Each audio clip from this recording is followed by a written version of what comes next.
नमस्कार, जोहार। आप देख रहे हैं चैनल न्यूज में, हूं आपके साथ निशाम मिश्रा। बदकिस्मती कभी पीछा नहीं छोड़ती, चाहे आप यहां रहिए या किसी और सरजमी पर। गिरिडीह के विजय के साथ भी कुछ ऐसा ही हुआ है। वो रोटी कमाने की तलाश में सऊदी अरब गया था और वापस लौट के नहीं आया। उसे रोटी तो नहीं मिली, लेकिन गोली जरूर मिल गई। इस पूरी घटना के बाद जहां गिरिडीह में शोकाकुल का माहौल है, तो वहीं डुमरी विधायक जयराम महतो ने भी शोक व्यक्त किया है। साथ ही माइग्रेट कंट्रोल सेल की जो प्रधान है शिखा लाकड़ा, उनसे संपर्क किया है। शिखा लाकड़ा ने कहा है कि डुमरी विधायक जयराम महतो ने एक आवेदन दिया है और उसमें कहा है कि सऊदी अरब की जो शासन है, उनसे एक बार प्रशासन से बात किया जाए, संपर्क किया जाए, ताकि विजय के मृत शरीर को वापस सही सलामत उनके परिवार को दिया जा सके। क्या है पूरी खबर, आइए एक नजर डालते हैं। गिरिडीह के विजय कुमार महतो तकरीबन 1 साल पहले एक कंस्ट्रक्शन कंपनी के काम के सिलसिले में सऊदी अरब गए थे। परिवार को लगा था उनके बुरे दिन अब अंत में हैं, लेकिन किस्मत को शायद कुछ और ही मंजूर था। 15 अक्टूबर को दोपहर के बाद जब काम करके वे निवास की ओर लौट रहे थे, तभी सऊदी अरब पुलिस और वहां के तस्करों के बीच मुठभेड़ देखी गई। अचानक उसी मुठभेड़ में एक गोली विजय को जा लगी। तड़पते हुए बेचारे विजय ने डुमरी प्रखंड में रह रही अपनी पत्नी को मोबाइल फोन में संदेश भेजा। संदेश में कहा, गोली लगी है, तड़प रहा हूं। बाद में 24 अक्टूबर को सऊदी प्रशासन की ओर से परिवार को विजय की मौत के बारे में सूचना दी जाती है। डुमरी प्रखंड के दूधपनिया गांव के निवासी विजय कुमार महतो ट्रांसमिशन लाइन परियोजना पर काम करने के लिए विदेश में गए थे। बहनोई राम प्रसाद महतो ने बताया है कि मरने से पहले विजय ने अपनी पत्नी को कोरथा भाषा में एक वॉइस नोट भेजा था, जिसमें उन्होंने बताया था कि उन्हें गोली लगी है जो किसी और के लिए चलाई गई थी और वह मदद की गुहार लगा रहे हैं। विजय के परिवार में उनकी पत्नी के अलावा 5 और 2 छोटे छोटे बेटे हैं और उनके माता पिता भी। विजय के पार्थिव शरीर को भारत लाने के लिए रियाद स्थित भारतीय दूतावास द्वारा झारखंड सरकार को दी गई जानकारी के अनुसार यह घटना जेदा क्षेत्र में हुई है।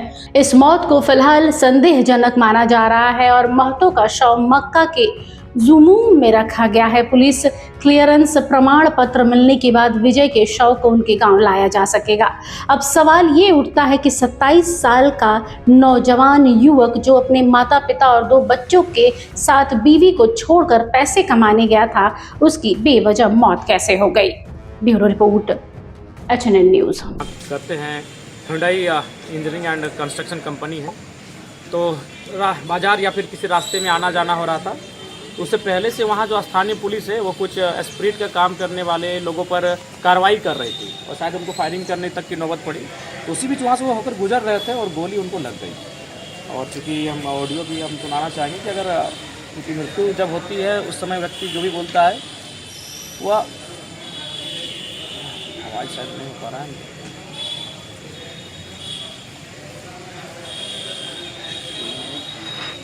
ये ऑडियो क्लिप आपको सर ये ऑडियो क्लिप क्योंकि मेरा मोबाइल में शायद अभी साउंड इफेक्ट काम नहीं कर रहा है। वो जब वो गोली उनको लगी तो अपनी पत्नी को वॉइस नोट भेजा व्हाट्सएप में। अपनी पत्नी को वॉइस रिकॉर्ड करके भेजते हैं, तो अपनी पत्नी को भेजा तो देखो स्पष्ट कह रहा है कि मैया मैंने बहुत दुखी है।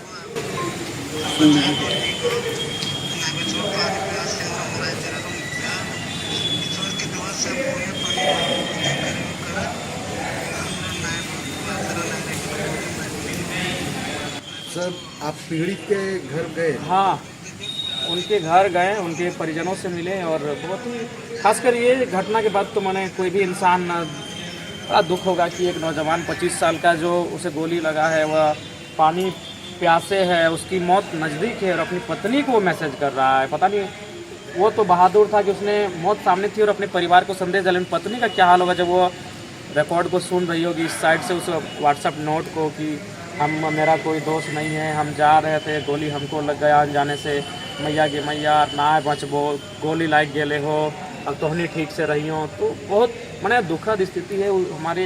इसमें हम किसी एक व्यक्ति को और किसको क्या दोष दें। मूल कारण है जो आज हमारे इस राज्य की जो व्यवस्था है, वही मूल कारण है। आज यहाँ एक व्यक्ति अगर उसकी वो पद में है, पावर में है, प्रतिष्ठा में है, तो एक दिन में लाखों रुपए, करोड़ रुपए की निकासी कर रहा है, उतने रुपए कमा रहा है।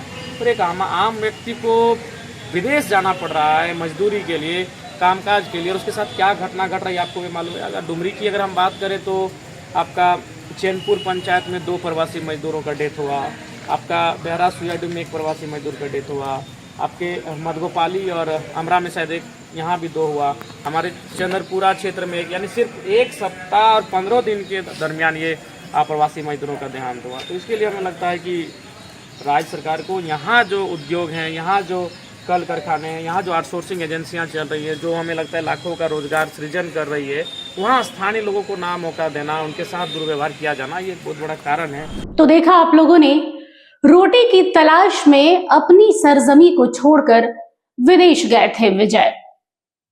रोटी तो मिली नहीं, मौत जरूर किस्मत बनकर आ गई।